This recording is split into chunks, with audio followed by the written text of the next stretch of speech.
Bismillahirrahmanirrahim. Assalamualaikum warahmatullahi wabarakatuh. Halo, perkenalkan nama saya Siti Alifita Nurjana dari program studi pariwisata Universitas Aisyah Bandung. Adapun video ini saya buat untuk memenuhi salah satu tugas mata kuliah sosiologi dan antropologi pariwisata. Pembahasan yang akan saya bahas yakni mengenai sosiologi antropologi pariwisata Islam. Seperti apa? Mari kita lihat satu persatu ya. Kita lihat apa saja makna sosiologi, apa saja makna antropologi dan pariwisata Islam. Sekilas kita akan membahas tentang ketiga hal ini. Sosiologi pada intinya mempelajari tentang pola perilaku dan sifat manusia dengan lingkungannya. Adapun antropologi pada dasarnya mempelajari manusia dengan kebudayaannya.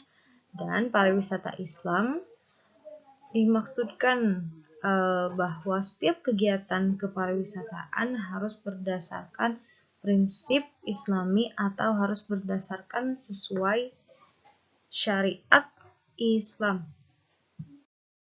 Jadi kesimpulannya adalah apa itu sosiologi antropologi pariwisata? Adalah bahwa setiap kegiatan kepariwisataan yang bersumber dari pola sikap dan budaya kehidupan peradaban Islam yang berdasarkan prinsip Islami. Itulah pengertian sekilas tentang sosiologi, antropologi, dan pariwisata Islam. Setelah tadi kita mengetahui makna apa itu sosiologi, apa itu antropologi, dan pariwisata Islam, mari kita melihat apa saja sih manfaat sosiologi, antropologi, pariwisata Islam. Yuk kita cek. قل سيروا في الأرض فانظروا كيف بدأ الخلق ثم الله ينشئ النشأة الآخرة إن الله على كل شيء قدير.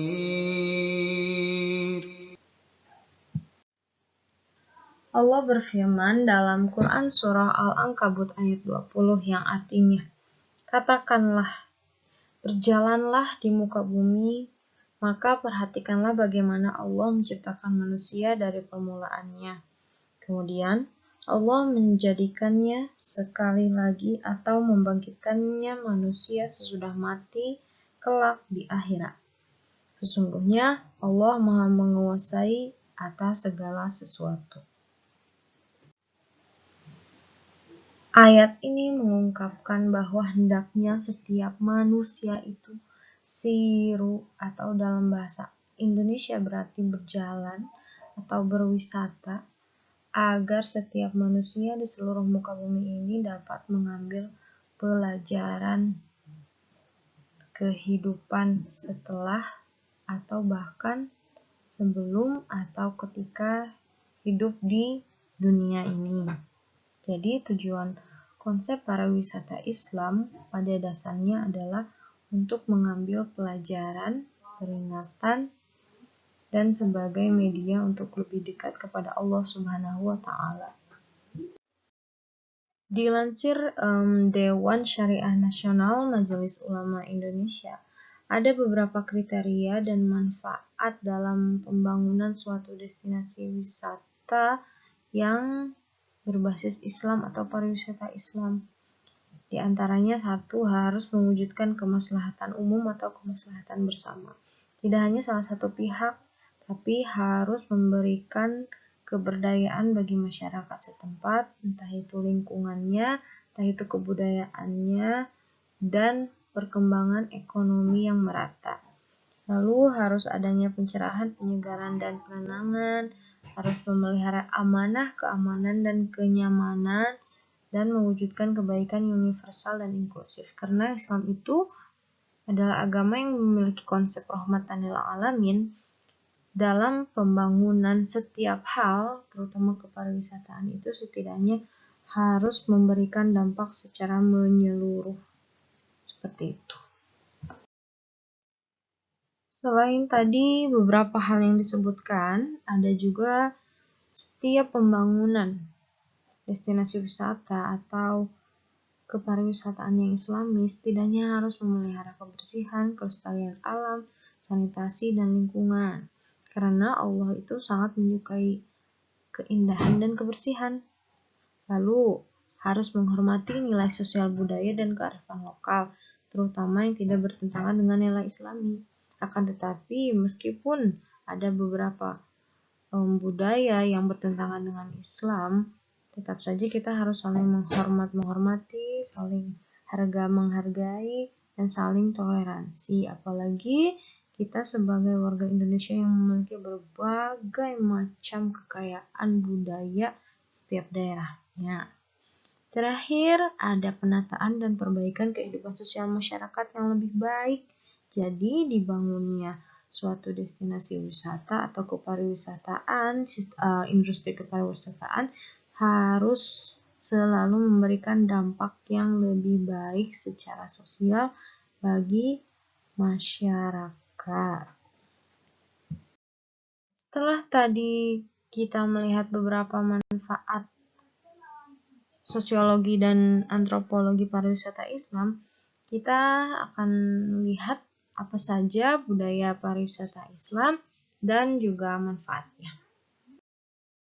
Tidak berbeda jauh dengan konsep pariwisata konvensional, pariwisata Islami yaitu tetap menyediakan akomodasi, destinasi, restoran, akan tetapi ada beberapa pemanfaatan yang disesuaikan dengan kebutuhan wisatawan muslim, pada khususnya seperti restoran, makanan dan minuman yang telah bersertifikasi halal dari MUI, atau ciri yang paling khas adalah wisatawan muslim dan muslimah biasanya diusahakan berpakaian yang sopan atau dengan sesuai syariat Islam.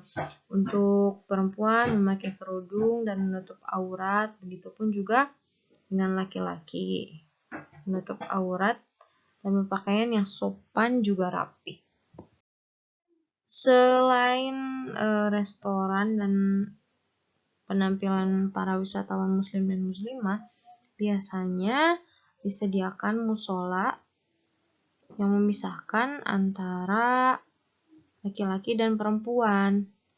Entah itu toiletnya, entah itu tempat wudhunya, entah itu tempat ibadah untuk sholat. Belum lagi kalau misalnya diakomodasi seperti hotel, penginapan, atau homestay, biasanya memiliki beberapa aturan terkait yang sangat mengatur sesuai syariat Islam, tidak terkecuali untuk misalnya sudah berkeluarga. Akan tetapi yang yang belum berkeluarga pasti akan diberi pengarahan tertentu seperti itu. Lalu yang terakhir, biasanya budaya pariwisata Islami itu setidak-tidaknya harus terhindar dari misalnya perjudian, pelanggaran kesusilaan, atau hal-hal yang merugikan warga sekitar dan bahkan dirinya sendiri. Karena balik lagi, kemanfaat yang tadi setidaknya harus memberi kemaslahatan atau kebaikan secara universal atau kepada masyarakat banyak. Adapun manfaat adanya budaya pariwisata Islam, khususnya bagi wisatawan muslim, adalah yang pertama, satu, sebagai sarana ibadah, yang kedua, sebagai sarana mencari ilmu dan menyebarkannya, yang ketiga, sebagai sarana mengambil pelajaran dan peringatan. Lalu sebagai media berdakwah, karena Allah Subhanahu wa Ta'ala dengan menyampaikan kepada manusia cahaya atau agama Islam itu sendiri yang diturunkan melalui Nabi Muhammad SAW. Selanjutnya, bepergian atau berwisata dengan tujuan merenungi keindahan semua ciptaan Allah Subhanahu wa Ta'ala, baik di Indonesia khususnya maupun di seluruh dunia, khususnya sisa peninggalan peradaban Islam. Yang terakhir, memenuhi kebutuhan jasmani, rohani, dan intelektual setiap wisatawan dengan rekreasi dan perjalanan. Jadi semua perjalanan wisata, apapun tujuannya, tetap yang pertama harus diniatkan sebagai ibadah karena Allah Subhanahu wa Ta'ala. Itu saja dari saya. Mohon maaf apabila menemukan banyak kekeliruan atau kesalahan dan kekurangan dari video saya. Terima kasih atas perhatiannya. Kalau kalian suka, kalian bisa pencet tombol sukanya atau komen untuk perbaikan ke depannya. Terima kasih atas perhatiannya. Wassalamualaikum warahmatullahi wabarakatuh.